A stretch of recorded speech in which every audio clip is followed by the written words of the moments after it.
Nearly 30 years after the Menendez brothers were convicted for murdering their wealthy parents at their Beverly Hills mansion, Eric and Lyle Menendez could be free men soon.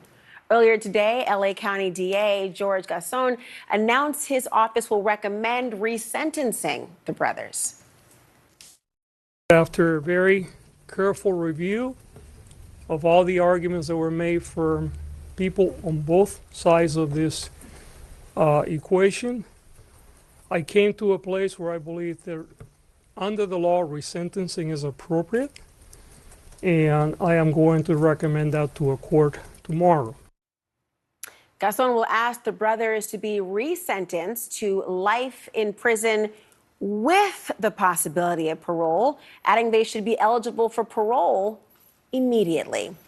The reexamination of the case stems from a defense petition citing a letter that Eric Menendez wrote before the killings. His attorneys say that it corroborates allegations that he was sexually abused by his father.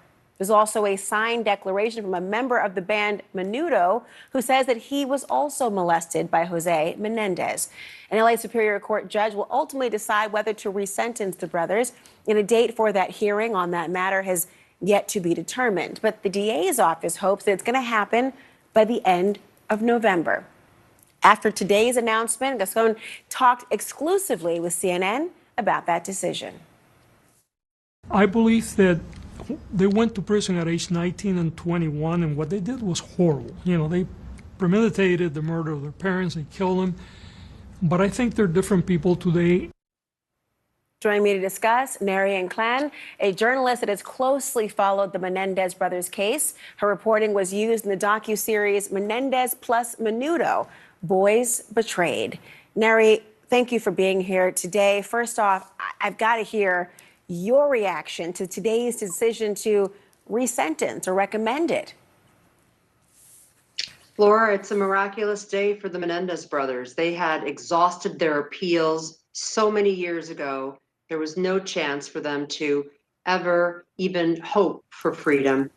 And only new compelling evidence could possibly be brought forward to give them a shot. Not a TV drama series or well-intentioned TikTokers. What has brought us to this juncture, this really incredible juncture for the brothers, is the new evidence that was brought forward in our documentary, and also our team finding that letter that was a 1-2 punch to bring to the judge, who then ordered the DA's office to reopen this case about 18 months ago, 2 days after the premiere of our documentary. I mean, that evidence is nothing short of completely critical and completely impactful, it seems, in the decision to have this DA say, look at it again, resentence, and now life with the possibility of parole. I mean, you, I think, spoke to Lyle in prison a week ago. How are the brothers taking all of this in, given that they didn't hear this news necessarily, but how are they taking all this in?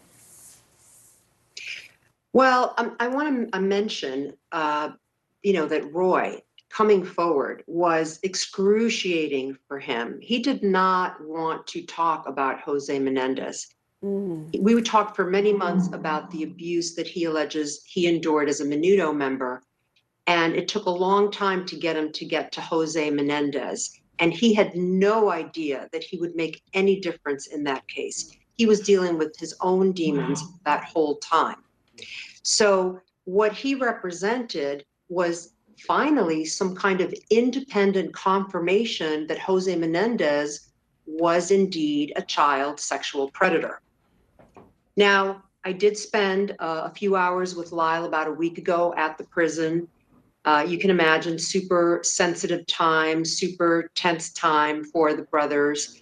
But they're very grateful for the outpouring of support that began when our documentary came out and keeps coming in waves as other reports are coming out about them, telling more of what they feel is the truth and highlighting the work that they have done at the prison and all of these years. Their life didn't end 35 years ago on that horrible, tragic day for their family.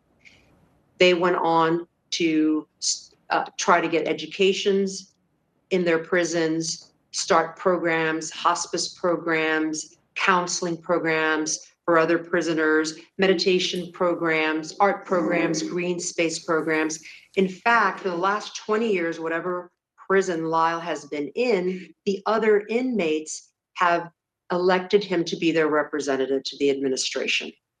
And I want to say one last thing that a lot of people are not aware of, that in that filing, there are letters from prison administrators saying who the brothers are now. These are the people who know them the best, and saying that they should be released, that they have been rehabilitated.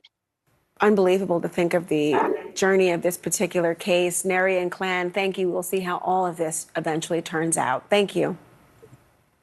You. And thank you all for watching. Aaron Burnett Out Front is next.